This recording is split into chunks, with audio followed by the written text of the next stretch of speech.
Hello, everybody, and welcome to Riftbound Ramblings. I'm your host, Barrett, and today I am excited to make this video because we have the official results of the first ever Regional Open for Riftbound, the card game.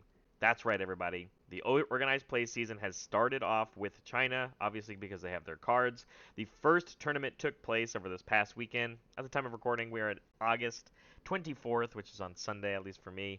But this regional started at the beginning of this weekend in Guangzhou, China, and there's a ton of stuff to talk about. I know this is still a tournament week recap video. We're still going to do that in the same kind of similar format, but this is the first big event, and it basically sold out. It was capped out. There was huge production value, and I'm excited to go over this because it's real tournament data going and highly competitive players going to win this prize of getting first place, as you can kind of see with the Misfortune promo over there. So without further ado, let's dive in. And of course, we're going to go over the breakdown. Now, 506 players. It was capped at 512, which for bracket tournament math makes sense. But I think about 6 players didn't end up showing up. But here are your most represented legends at the regional for 506 players. So by an overwhelming majority, 27% of the field being Master Yi, 137 of them registered. Next on the pie chart, Victor at 20%.2, 102. 99 Kaisas, 26 Teemos, big drop. So there's very much this like big heavy attention to these top 3 right here. Almost going all 3 of those at the 100 players mark. And then very quickly dropping all the way down for Teemo as the most represented kind of fringe deck, followed by 24 Misfortune decks and 23 Jinx decks. Now, if you're doing some math at home, this only adds up to 411 players, which means if we subtract obviously 506, there's about 95 other decks not represented here that I'm excited that people still put their faith in 95 different legends, or 95 players spread across the remaining legends. And I mean, at max, as you can see from the Jinx, the next closest legend is going to have at least only 22, which means there are a ton of people still playing things that they thought was going to be very good. And as we kind of see in this next thing, in our next graphic, one of the characters that's not even here, one of the legends, still made a conversion for top 64. But I think this is very interesting data. It's obviously the first biggest event, so people are getting their rough ideas on what's going on. And people are going to say that these are the 3 biggest and most represented decks, obviously, in the tournament, because that's just true. But people are going to start trying to counter them and figure out what is going to be ways to sneak in and combat this format. So that being said, top 64 is a little more diverse. Now, Master Yi had a pretty good conversion, obviously the most represented character, 27 of them making their way into top 64. Kaisa now stepping over Victor, although they were less represented, more of them converted to top 64. 8 of them from Victor's, 3 Misfortunes, 3 Dariuses, which wasn't even on that last chart, but 3 of them did convert. 3 Teemos, 1 Annie, and 1 Ari. So, if you are an Ari, Darius, Misfortune, Annie player, there's no need to fear. Just because you weren't the most represented legends at the event, there are still good players and versions and decks of those characters that are good enough to make into a top cut. In the top right, I kind of took this graphic from somebody that was posting it in the Discord. So excuse the spelling errors, obviously. But this is a conversion rate for any player or any legend, sorry, that was represented in the tournament.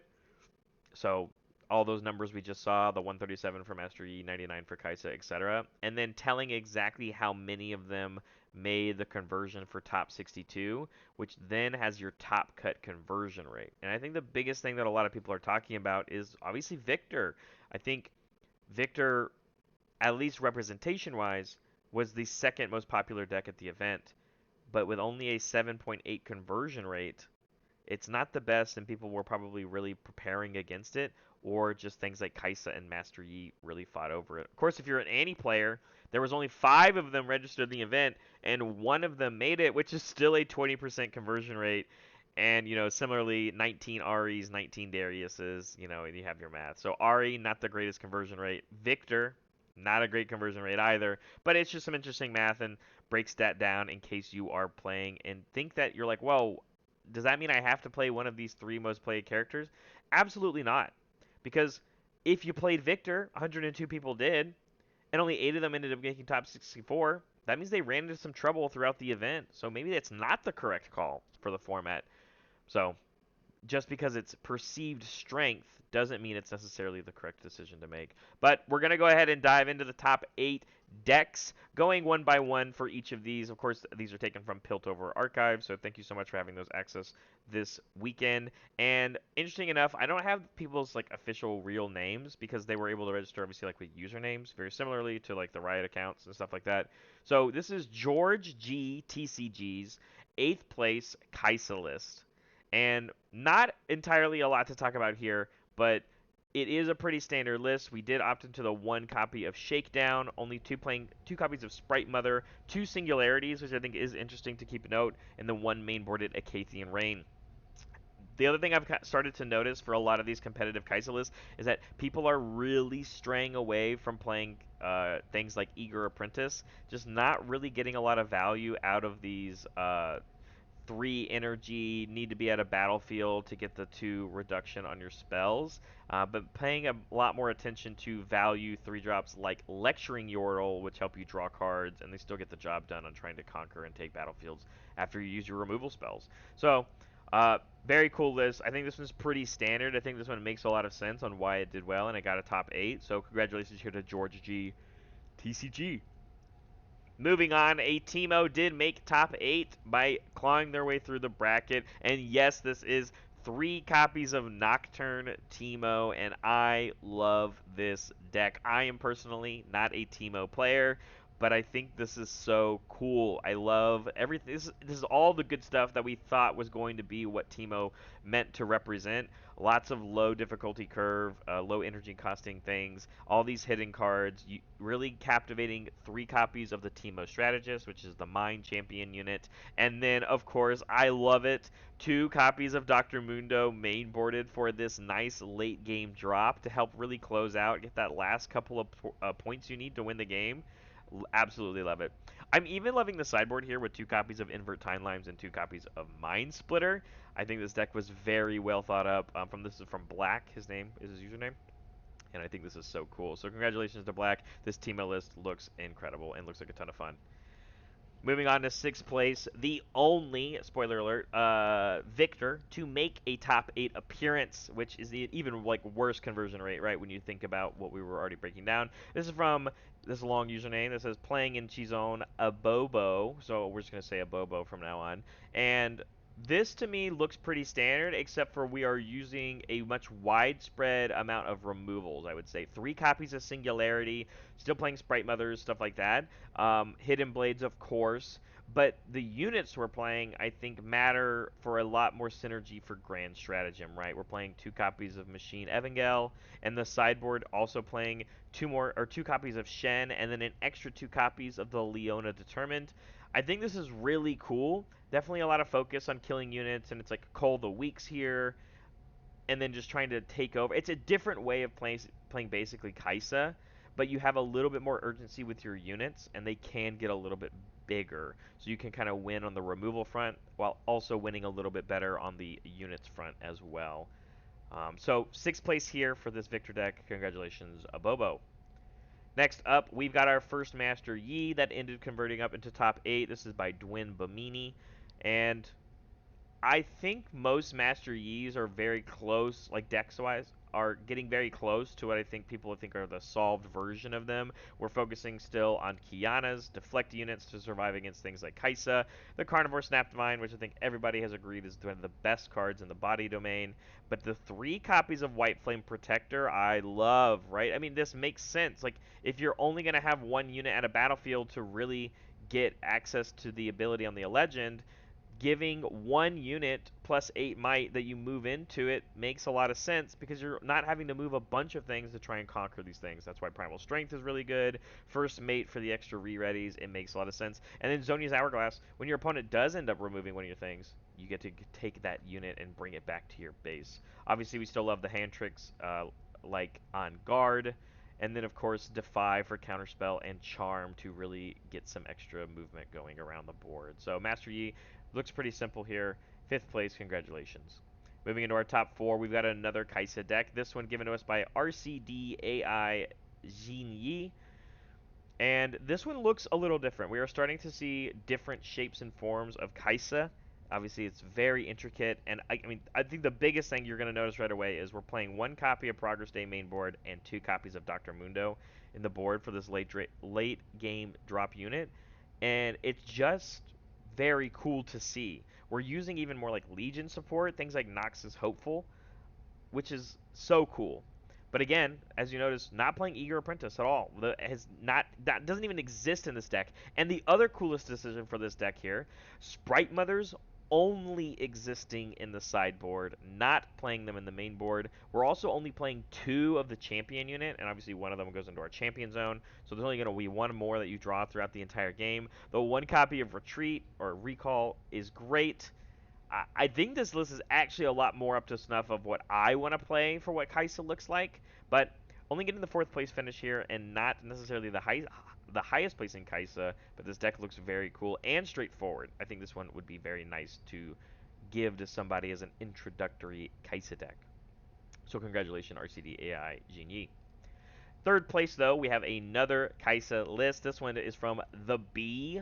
And this one is very similarly shaped, but we're not really playing things like the Dr. Mundos. The Sprite Mothers are here on the main board, of course. We are seeing things in this deck specifically, the 3x Kaisa champion unit coming back. So this one I think is going to be a lot more focused. This one is also, to me, in my opinion, kind of beginner friendly if you want to hand to a Kaisa. And it makes sense. It's very straight to the point. You just want to learn how and when you're supposed to use your removal and using your weak little units to take over and start scoring some points and just getting value inside of the game. Great tempo, great ways to close out the game. And of course, the Darius is very nice as well. So very straightforward. And the sideboard here is just also like a bunch of 1Xs and then a few extra copies of things we're already playing, like 1 more Acathian Rain, 1 more Thousand-Tailed Watcher, 1 more Cleave, and then 2 more copies of like Retreat and a Smokescreen. Makes a lot of sense to me. So congratulations, B, for the 3rd place. And then, of course, your 2 finalists. 2nd place here by Phantom, another Mr. Yi deck. Master Yi deck, and it makes a lot of sense here. Honestly, I think this deck is almost card for card the other Master Yi that we saw, at least when you start looking at the other things we just talked about. 3x Kiana, 3x Snapvine, 3x White Flame Protector, 3x Zonia's Hourglass, the Primal Strengths, the First Mates, Charms, On Guard, Defy. All of those things are the same thing here. The 1 Master Yi for our Champion Zone. The sideboard here, of course, I'm a big fan of. I love Blitzcrank. I love Sabotage, and I love Unyielding Spirit. I think this Master Yi list, like I said, we're getting very close to what I think people believe to be the solved Master Yi for this current format, and it makes a lot of sense. Most represented character in the entire event, had a good conversion rate, and here we have one of them with Phantom getting 2nd place.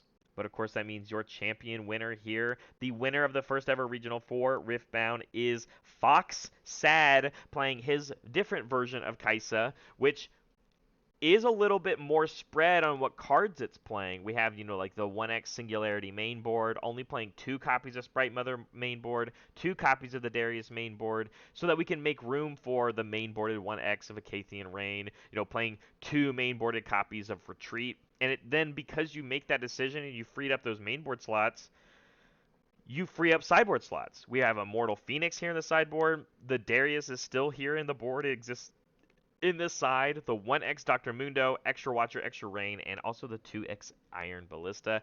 This is, again, just a different version of what we see in this Kaisa list, as they are kind of getting a little closer as well to their final versions of what we think might look like in this format. That is until people start mixing it up, finding answers to things to answer decks like this, as well as your own personal spice, whatever you feel like playing that you think is very comfortable for yourself. And I mean, come on, look at this. Look, Fox Sag right here, embracing the moment, the first ever regional winner for Riftbound. There can only ever be one first, and this is it. Fox Sad, congratulations for getting that prize. And I couldn't be happier. Kaiser winning the first event, I don't think was what people expected as we were looking for the representation, right? But still one of those big 3 decks of the format. congratulations. And the deck isn't necessarily the easiest to play. But everybody, that is going to be it for your tournament weekly recap here. Week 5 all summed up, and this was the first regional.